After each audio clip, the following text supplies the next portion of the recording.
Welcome to Sightseeing Japan, the podcast where we explore the land of smoldering hellscapes. I'm Paul Bresson. Wow, what an intro.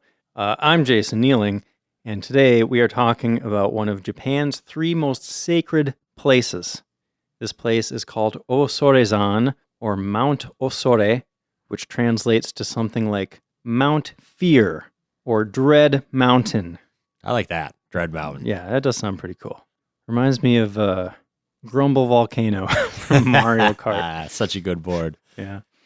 So this place is located in Aomori Prefecture at the northern tip of Honshu on the Shimokita Peninsula, pretty much as far north as you can get on that big main island of Japan. Yeah. And what is so awesome about it is that this mountain is actually an active volcano, and inside the caldera, which is that big crater-looking thing at the top of a volcano, there's a Buddhist temple in the caldera called Bodaiji, and it is believed in Japanese mythology to be one of the gates to the underworld. Pretty awesome. I saw someone call it anti-Disneyland. I thought that was pretty fun. That's an interesting way to put it. Yeah. It is an active volcano. It's been about 10,000 years since it erupted, but it's still emitting steam and volcanic gases, especially sulfur dioxide, from all these little bubbling, oozing cracks in the crater. So you get this powerful sulfur smell, which is part of what makes it feel like hell. Yeah.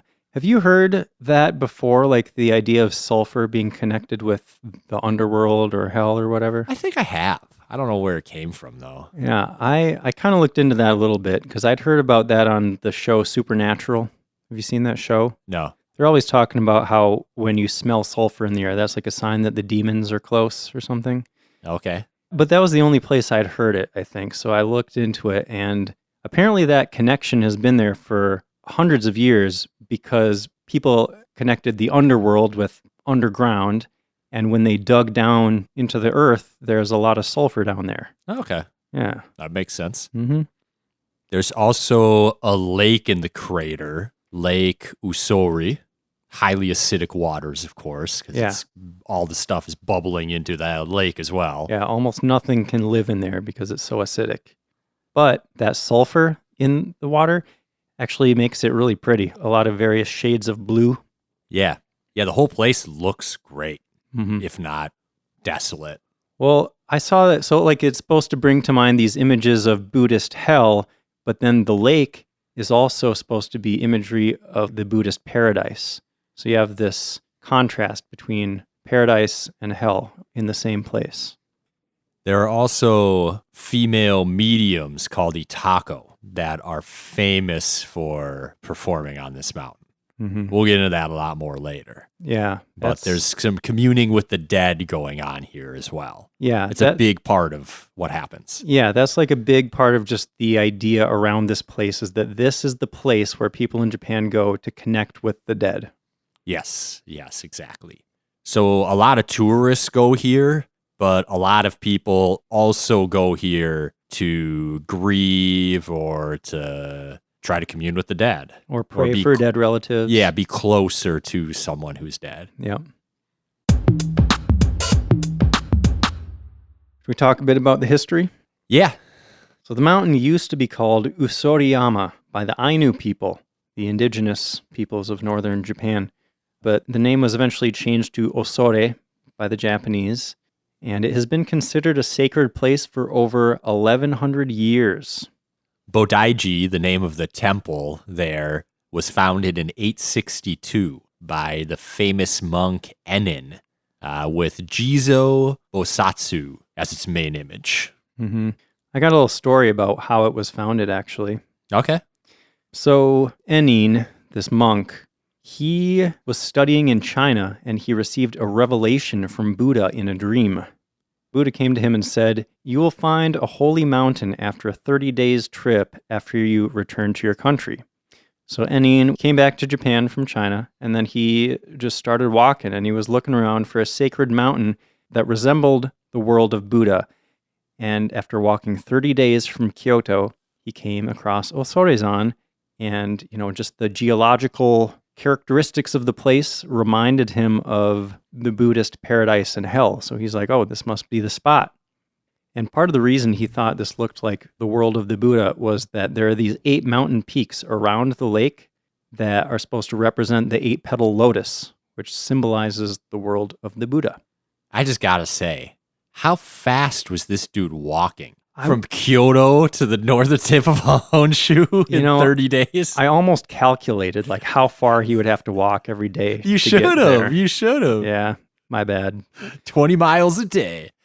There are some Buddhist monks in Japan that run 50 miles a day for years straight. Wow. Which is nuts. Yeah. It's just nuts. I feel like I've heard about a lot of like pilgrimage kind of places, like paths that people will walk along for weeks to visit all these temples and stuff. So yeah. I don't know, maybe monks were walking around a lot. Yeah. You get used to it. Yeah. It was the only way to get around. The temple was abandoned in 1457, restored again in 1530. Mm-hmm. Been occupied since then to the present day. Yep. In the Meiji period, the late 1800s, they started mining sulfur deposits there, but that didn't last too long because of the remoteness of the site. It was hard to get to, and the fact that sulfur was becoming more available because it was a byproduct of petroleum refining. Yep. And it looks like it was around the mid-1950s when Osorezan caught the attention of the media and started gaining popularity across the country, mostly because of that connection with the dead. People would go to visit the dead or speak to the dead, and that feature kind of makes it unique among Japanese temples. And before that whole media thing, it sounds like it wasn't really that well known, because it was in a pretty rural part of Japan. Yeah, and during the Meiji era, a lot of the supernatural stuff was discouraged. Like mediums communing with the dead. The government didn't like that sort of stuff, so you had to do that stuff low-key. It was just a tougher time for things like that. So I'm sure the locals all still like cared and went there, but it wasn't a big thing. Mm-hmm. But yeah, in the 1950s, the media played it up as like a way of Japan returning to its cultural heritage. It became a real cultural thing. Like, this is a Japanese thing that we can all buy into.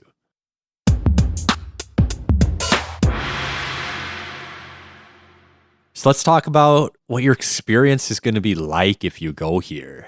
Yeah. I think it starts on the bus. Uh-huh. You start smelling that sulfur smell as you're climbing up the mountain.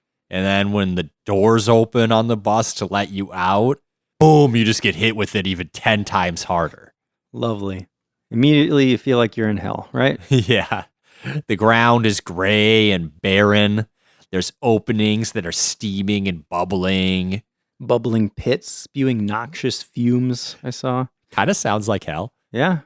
There are also a bunch of pit vipers around. So, venomous snakes. That's hellish, the mamushi. Right? I ended up reading a bit about them. I was like, what is this? They're the most venomous snake in Japan. Yeah. And you usually have to go to the hospital for a week or two and get treated if you get bit by one. People fairly rarely die from it, but it's like a serious bite. And there's signs all over the place telling you to look out for the vipers. Mm-hmm. So don't go sticking your foot or your hand in holes or under rocks. Yeah. Just be careful. You don't need to be scared away by that, though. You can try to catch a glimpse of the one fish species that survives in the lake. Yeah. I saw that there are supposed to be 108 pools of boiling mud corresponding to the 108 worldly desires in Buddhism. Okay. And another little hellish element is that it's supposed to be eerily quiet. You won't hear any animals or natural sounds around except for some crows that like to hang around. That's kind of creepy. Right? Yeah, that is creepy. Crows, isn't that totally like death incarnate or something? Yeah, blackbirds. Mm-hmm. You mentioned the 8 peaks that correspond with the descriptions of Buddhist hell. And then there's that lake. We mentioned Lake Usori, which is really pretty. It's got like white sand beaches. And, like I mentioned, this is supposed to resemble paradise. So you got hell right next to this beautiful paradise lake. It's all these bright shades of blue And green and yellow. Like, Yeah. it sounds like there are a lot of different colors you can see in there. Yeah, I think it depends on how many minerals are in each part at each time. Since gases are constantly being released, it probably changes. Yeah, pretty cool. Yeah. Yeah, that sounds awesome. Okay, so this next part is my favorite part of this whole place. There is a stream that leads to that lake and is supposed to represent the Sanzu River, which means the river of three crossings. So this river appears in Buddhist mythology, and the idea is that the souls of the deceased have to cross the river to get to the afterlife. A lot like the river Styx, you might have heard of from Greek mythology. Same kind of idea. Yeah. So you're going to see a little red arched bridge over the stream. And I saw that if you have led a virtuous life and you die, you won't have any trouble getting across the bridge. You know, it'll be clear as day right there in front of you. You just stroll across it and, you know, it's all good. But if you're an evil person, you might not even be able to see the bridge. Did you hear about this, Paul? Yeah. So it might appear to you as nothing but the slightest hint of mist, or it might even appear to be made of needles, so you can't cross it. Evil people cannot cross the bridge. You might just have to wade across the stream. Got to get your feet wet.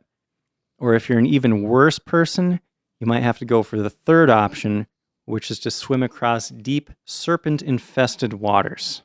So those are the three crossings that it gets its name from. Okay. The part that I find sad about it is that when children die before their parents, it's considered bad karma because they make their parents so sad. So the children are weighed down with this bad karma and can't cross the river to get into the afterlife. Doesn't it seem really unfair that they're punished for dying so young? Yeah, I want to be like, who the hell came up with this? Like, that's not fair at all. Like, you should have came up with a better story. Yeah. That's probably really disrespectful to Buddhist people, but those are my thoughts. All right. So there's a lot to do with dead children here. Yes. Unfortunately, like Yes. a lot of parents of dead babies and dead children come here to help their kids cross the river. The kids are said to build piles of pebbles alongside the river to help them reach into heaven. I've seen some sources that said to help them reach into heaven and some sources that said to help them reach to the other side. So basically, the situation, I think, is that these kids are stuck in limbo, right? They're in a sort of purgatory, and this riverbank that they're stuck on is called Sai no Kawara. And my understanding is that it's their duty, their penance, to build these piles of pebbles so that they can climb the piles of rocks to climb to paradise. Okay. So you will see piles of stones all along the river. Mm-hmm. You also see a lot of statues of Jizo. Yep. He helps kids. We'll get into that more. We'll talk a lot about Jizo and who he is and what he does. Yeah, he's a good dude. But he helps the kids and protects them as like a parent would. Right. So yeah, these little piles of pebbles, like you can add on to those if you feel like helping the souls of these dead children, you know. A lot of them might be built by parents of children that have died that come there to try to help the souls of their deceased children. You might see a lot of pinwheels around too, or little kids' toys. Yeah. Kind of as offerings. Yeah. So Mount Osore is kind of conceived as just a vast memorializing system. Mm-hmm. You've got the temple, the river, the statues of Jizo, the parents coming to grieve. It's all part of the same thing going on. Yeah. You read about who knocks down those piles of pebbles, right? The demons. Yeah. Bad dudes. Yeah, there's demons tormenting these kids, trying to stop them from getting into heaven. Yeah. They'll come and knock down the pebbles. I saw that they will torment the children's souls with memories of the happiness they knew as living children. Wow. Yeah. Demons, you demons. They're not nice. Not nice guys. But, you know, Jizo, like you said, is there to protect them. I saw that when the demons come to knock down those piles of pebbles, all the little kids jump into Jizo's sleeves because he has these big, comfy sleeves. And, the little children's souls are safe and warm in his sleeves. Mm-hmm. That's how he protects them. He hides them from the demons. Mm-hmm. On those stacks of pebbles, you might also see some coins. There's also a belief that souls need to pay their way across the river with 6 gold coins. Another familiarity with the Greek myths. Yeah. And I thought this was kind of an interesting there's all just these little hellish things about this place, Apparently those coins, because of all the sulfur in the air, the coins quickly turn black when you place them there. Wow. Yeah.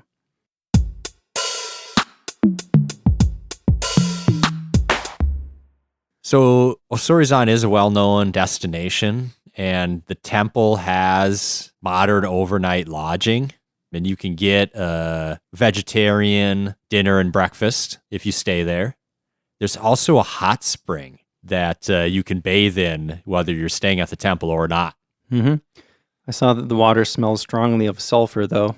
Not surprised. Yeah. But everything there does, so whatever. You're probably just used to it by then. Yeah, but if you bathe in there, I saw somebody warning that you will probably smell like eggs for a couple days after spending time in that hot spring. But it's supposed to keep your skin smooth and soft, so... You're on the bullet train the next day, and everyone's like, it smells like rotten eggs. Yeah. Oh, no, that's just me, guys. Yeah, but check out how smooth my skin is. Just feel this. It's amazing. Worth it. So along with the hot springs, there are some hells. Paul, you remember we talked about the hells in Beppu? Sounds familiar. In the Kyushu episode? Yeah. There are hells at Osorezan, too. These are hot springs with a bunch of crazy colors in them.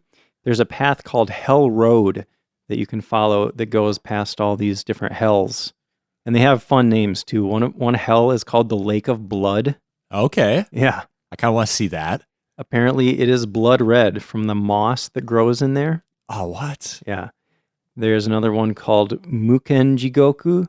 This is supposed to be the most painful of the 8 types of hells in Buddhism. It brings constant pain and suffering. I'm down. Yeah. Sounds fun, right? Yeah, I'm into that. There's also a fountain of youth there.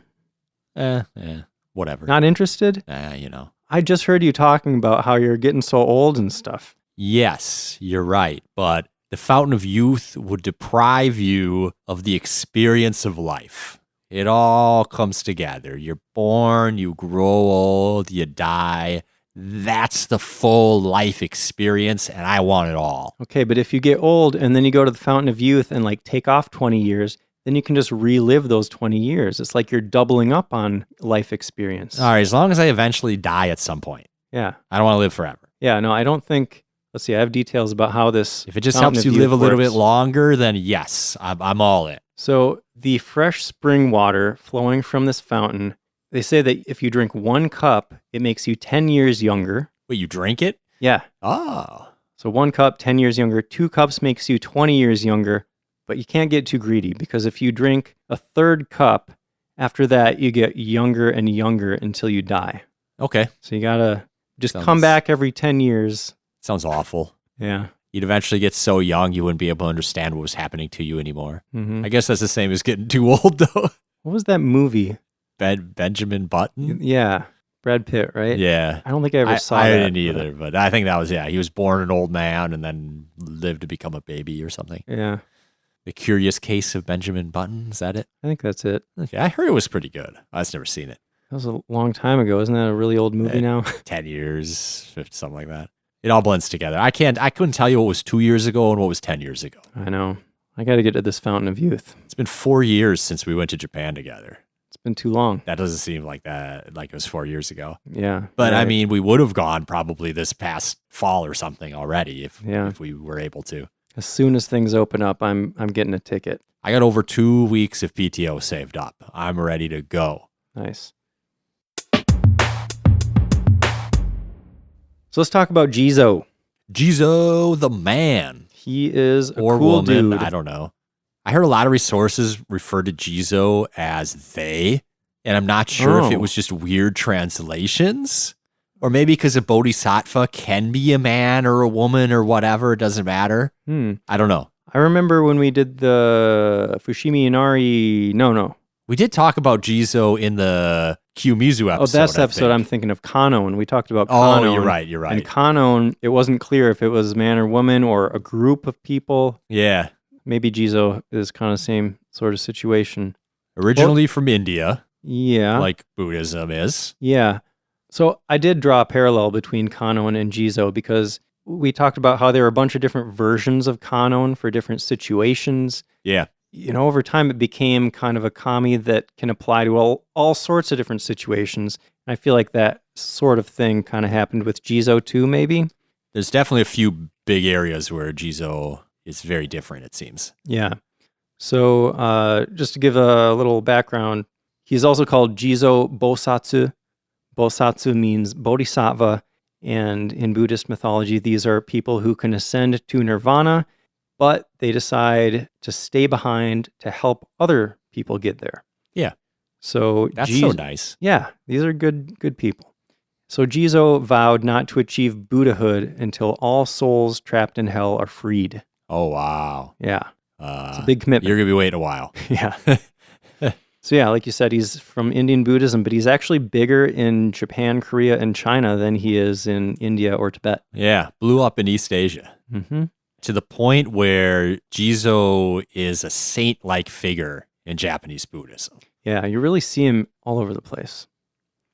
So what is he the guardian of? What does he do? Who does he help? He protects firemen. It's just like a random thing. Okay. But he's also the protector of travelers and children as well. Those were the three biggest ones I found. But there's other places where they ascribe to him doing other things too. Yeah. You'll see a lot of Jizo statues along roads too, because of the travelers thing. Right, definitely. With Osorezan, it seems like the focus is really on the dead children, right? Yes. The unborn, so like miscarriages, and those who die in childbirth, either the child or the mother. Like he's also a guardian, a patron saint of expectant mothers. Okay, that's awesome. Yeah. So really, he just wants to help everybody out. So people will make offerings to Jizo in thanks for saving their children from illness.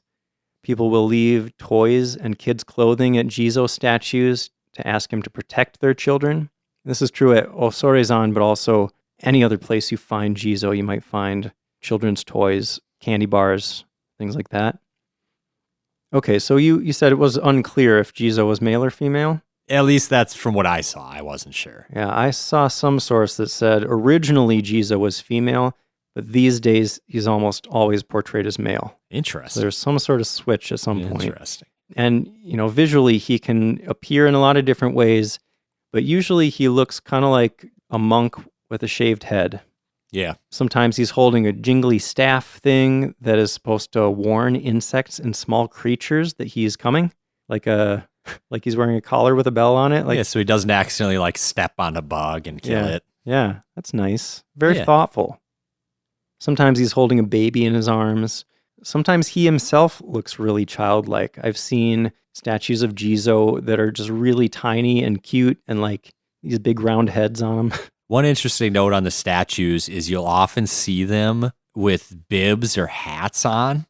They're placed there by the parents hoping that he'll protect their children. So they're giving him like children's clothing as a symbol of their gratitude towards him. Yeah. The red color of those bibs is supposed to be the color for expelling demons and illness. Yeah, and there'll often be the small piles of rocks will be around his statues too. The same idea of crossing the river that you'll see at the river at Osorezan. Mm-hmm. At certain places, like just around Japan, I've seen even sometimes just rocks that people will put red bibs on as kind of a reference to Jizo, like a prayer to Jizo. Even gravestones, sometimes people will put bibs on to kind of ask Jizo to help out whoever was buried there. At some temples, you can even buy little Jizo statues that you can set up to mourn for your deceased child. And sometimes you'll see little armies of these guys. Like so many people have bought these statues and set them up. There are hundreds of them. So even at temples that seem like they don't really have anything to do with Jizo, you might just see Jizo around. Yeah. Just very popular in Japan. So let's talk about maybe the most interesting part of this whole thing, the Atako. Yeah. So these are blind women who are mediums or channelers. The idea is that they claim to summon the souls of the dead and deliver messages from them. So they're very much related to Osorezan, this mountain, because it's the only place where they still exist, where they do their thing. But originally, they were all over the country. Like, this was not an isolated thing in some small rural town. In medieval times, this was actually one of the only occupations available for blind people. So if you were born blind, you might just automatically become an Itako because there was no other option. Yeah, before Braille and all these other ways to like educate children, like what would you even do if your child was blind? You wouldn't even know what to do or how to teach them anything or find a job for them. So you'd probably just, once they were a few years old, you'd probably just give them to an Itako and have them train them because that's the only future for them. Mm-hmm. I saw that some people think that the Itako arose from the Yamabushi. Do you remember the Yamabushi? Sounds familiar. That was the sect that the Tengu imagery was based off of. Oh, okay. Yeah, I don't know. I thought that was interesting. There's like this esoteric sect off in the mountains, and it's connected with all this like supernatural kind of stuff, you know? But Paul, like you mentioned earlier, in the early Meiji era, Japan was modernizing. They really wanted to look good on the world stage, so they were trying to get rid of all the superstitions and occult arts, that kind of stuff. So the government actually banned Itako practices, and they were forced out into the countryside. They were actually arresting Itako for spreading superstition and obstruction of medical practices. And they were kind of pushed off into just this little area around Osorezan where they were still allowed to exist by the locals. But in the rest of the country, most people started seeing them as beggars and swindlers. Not a good look for them. No. So it seems like over time, the country kind of forgot that they existed pretty much until around the 1960s, the media started picking up this idea that there were still Itako around Osorezan, and they kind of brought it back into the mainstream consciousness. But a lot of people still see them as charlatans. What do you think, Paul? I mean, I don't believe they're communicating with the dead. Yeah. You know. Do you think there's cultural value there, or do you see them kind of the same way as all those? Do you remember in the 90s? I feel like there were a lot of TV shows in the 90s of like mediums doing this thing in front of a big studio audience where they're like, oh, let me talk to your dead grandma, you know? Yeah, I do remember that, and I hate those people. Mm-hmm. My feelings about the Itako are a little bit different, maybe partly because it's not my culture, so it doesn't hit as close to home. Maybe partly because they just exist on this one mountain in rural Japan that's just there for grieving. Maybe partly because traditionally they were blind and like this is all they had to do in life. So I don't feel like negative thoughts about them like I do with fortune tellers or people in America that do this kind of stuff, especially the people doing TV shows. You know, John Edwards, I'm calling you out right now, right here. Like all your fake BS, making loads of money off desperate people. Mm-hmm. It is kind of the same thing, but it just feels different to me for those reasons. Yeah. I don't know. It's interesting because, I mean, I agree, obviously, that they're not speaking to dead people. And they kind of use a lot of the same techniques that the charlatan people do, like just figuring out ways of telling people things that are kind of vague enough that they're going to believe you, but specific enough that they're like, oh, you know, maybe this person really does have powers. But I guess there's that idea of so much tradition and history behind it that seems to give it some sort of credibility, even though it really is just the same thing. Yeah, I mean, if it does help people in their grieving process, I don't know if it does or not, but maybe it does. Yeah. And if it's for not a ridiculous amount of money, then I don't really have a problem with it. You know, it's not something I would ever go do because I obviously wouldn't believe anything they told me. I've heard the argument that it can actually not be good for people that are like trying to grieve their dead loved ones. Because if you tell somebody something about their dead loved one that kind of casts them in a negative light or is just untrue about like the way that they died or the way that they lived, I don't know. It can be problematic to just give them this image that isn't based in reality at all. It's just something you made up, you know? Yeah. I've heard the Itako will give a similar accounts based on how old the person was, I think, when they died. Mm-hmm. So they'll say a lot of the same stuff. So they've got lines kind of that like work. Yeah. So I don't know. Yeah. I guess the way I think of it is like this was just a job that blind people did historically because that was the only way for them to make any money to survive.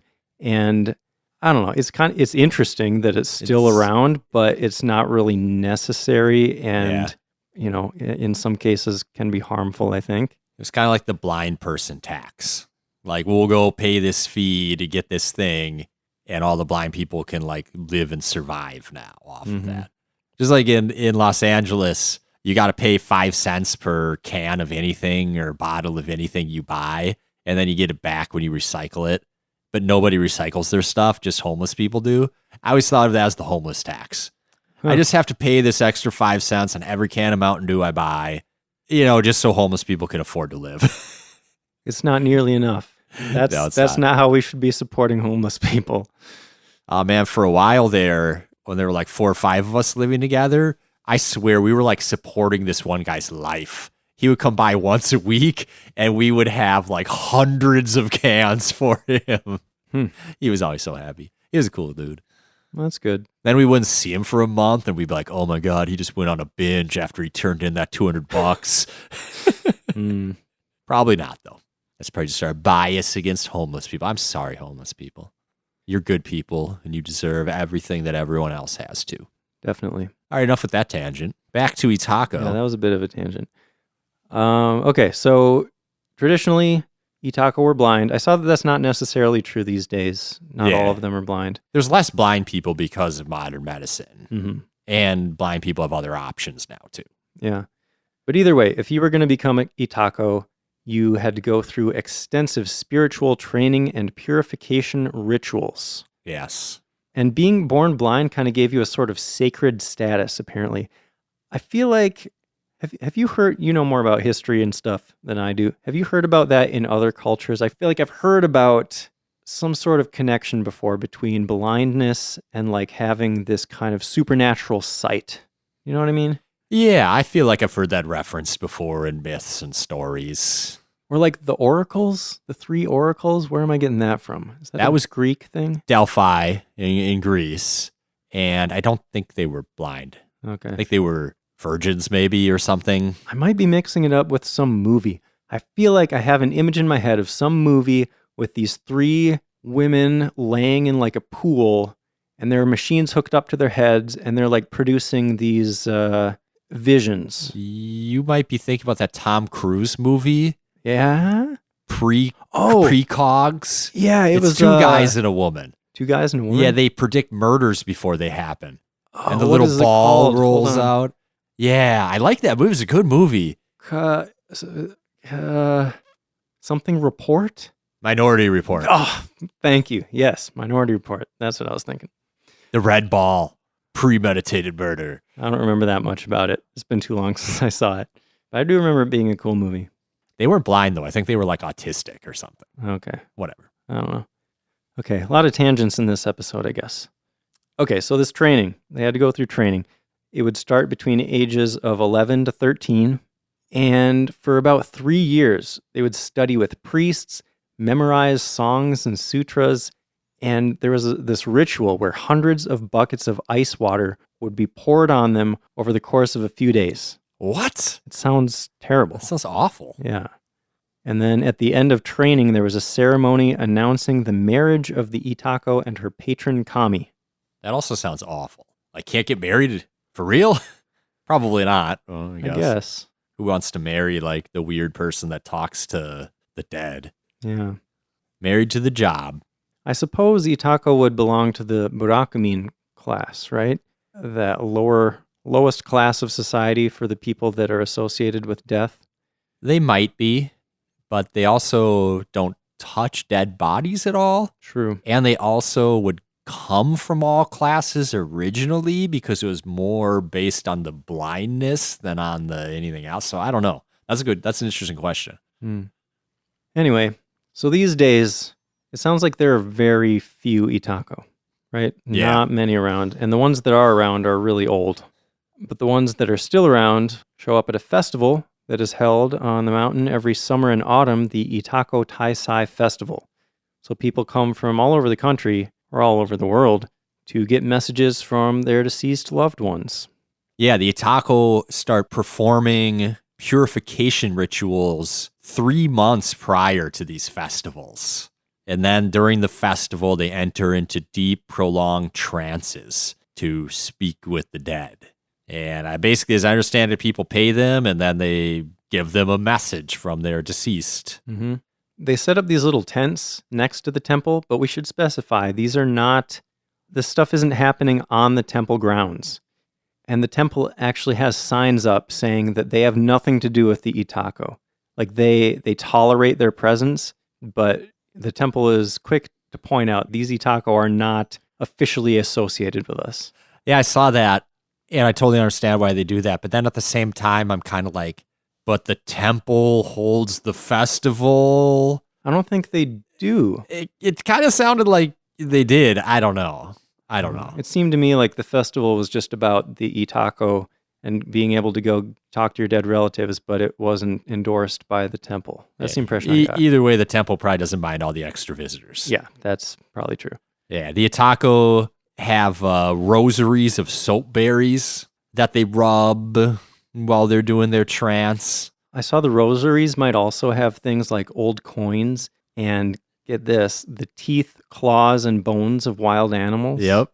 It's kind of awesome. That kind of makes them look like that old school, like medicine man type of thing, you know? Yeah. So the ritual itself, where they're channeling a spirit, is called kuchiyose. And they're not just delivering messages from your loved one. They're supposedly speaking in the voice of your loved one.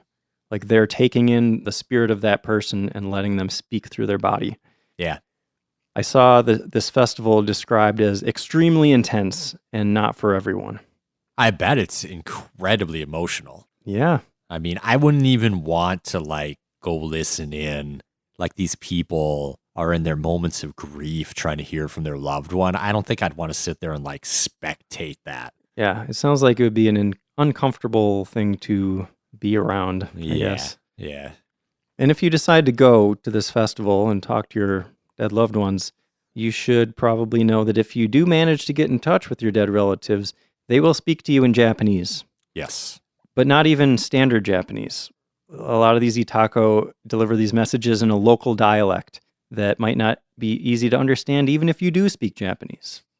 I think I read a story about some people that went there and they kept asking for a translation into standard Japanese, and the Itako was eventually like, well, you used up all your time asking me to translate, so that's all you get, you know? Yeah. So, interesting tradition, but from what I saw, it looks like the tradition doesn't really have much time left, maybe. I was looking for recent articles about this, and from what I saw, it looks like in 2009, only 4 Itako showed up to the festival. And that was down from the 20 that showed up 10 years before that. But, even 4 in 2009, that's over 10 years ago now. I wonder how many of them are even showing up anymore. I'm pretty sure I saw an article from last year, but it didn't say how many there were. Okay. It was a pretty brief, very overview article that I didn't really get anything new from. Well, I would say if you want to experience that, you probably want to get there pretty soon. Yeah, it's like an hour and ever. Yeah. The temple will probably be there for a while. And whatever, definitely. If you want to see the Itako, they're not long for this world. Yep. All right, so if you're planning on visiting Osorezan, how are you going to get there? Yeah, you want to go to hell? You just got to go to the Mutsu bus terminal near Shimokita Station. And 4 to 5 buses per day operate from there to Osorezan. Takes about 45 minutes each way. Yep. About 810 yen, at least last I heard from whatever article I read. No buses operate November through April because the temple is closed. It's probably pretty cold in northern Japan on the top of a mountain. The temple, I think, is open from 6 a.m. to 6 p.m. And it's 500 yen admittance. For adults, 400 yen for children. I don't care about children. I don't have any children. It doesn't matter to me, Jason. Okay. But thanks for the info. No problem. And if you want to go during that Itako festival, you will have to rent a car. Those buses apparently don't run during the festival. What? Yeah, I don't know why. Interesting. Yeah. Maybe, yeah, I don't know. I'm not going to throw wild speculation around this time. Okay. I think I've done that enough already. That's all I got. What you got? You got any other nuggets for us, Jason? Well, you already mentioned they have the temple lodging if you want to stay overnight there. Yes. And I highly recommend that. Like, I haven't stayed there, obviously, but I stayed at a temple in Koyasan, and it sounds like you get pretty much the same experience here. You'll get the vegetarian dinner and breakfast. You get to participate in the prayer ceremony in the morning. Just a really cool experience to get a taste of the culture that, you don't often get to see. So, yeah, do that. It would seem like really interesting, like chanting Buddhist prayers in like this hellscape. Yeah. Like it just seems like kind of a cool thing. Yeah. I've mentioned before on the podcast, and Paul, you know me very well personally, that I'm all into that morbid, dark, creepy kind of stuff. But yes, I just love the sound of this place. Like, I need to get there. Yeah. Yeah, I bet you do. Yeah. I wouldn't mind going with you. Seems pretty cool. Let's do it. Oh, I was going to say we should do it when we go snowboarding up in Aomori Prefecture, but at that time it's closed. Yeah. You have to go to Aomori twice. Okay. All right. Sounds like that's it. If you want to reach out to us, you can send us an email to feedback@sightseeingjapanpodcast.com. You can also find us on facebook.com/sightseeingjapanpodcast. Paul, what are we talking about next time? On the next episode, we're talking about Kamakura. That will be fun. I spent a lot of time in Kamakura, and there's tons of cool stuff to see there. Good. You need to hype this one because I haven't done any research yet. I don't even know how to hype it. Okay. Kamakura is not too far from Tokyo. You can do an easy day trip from Tokyo, and it's just got tons of history and temples and like cool little shops. Like it's kind of a way to get outside of the hustle and bustle of Tokyo a bit and experience some of the history in a more laid back setting. How's that? Yeah, that sounds great. I think I remember hearing that there was a brief moment in time where it was the capital. Yeah, I think it was. 1,000 whatever years ago. There was a Kamakura shogunate, wasn't there? Yeah, I think there was. So I bet there's a ton of history there. Sounds like with all the temples and everything. Yeah. Oh, and they got the Daibutsu, the giant Buddha. Oh, is that the one you can go inside of? Yeah. Okay, the one that was shifted by that huge earthquake. Yeah, okay. Yeah. This is going to be a fun one. Yeah, it will. I can't wait to dive in and do my research. Me too. All right. Thanks for listening. See you next time.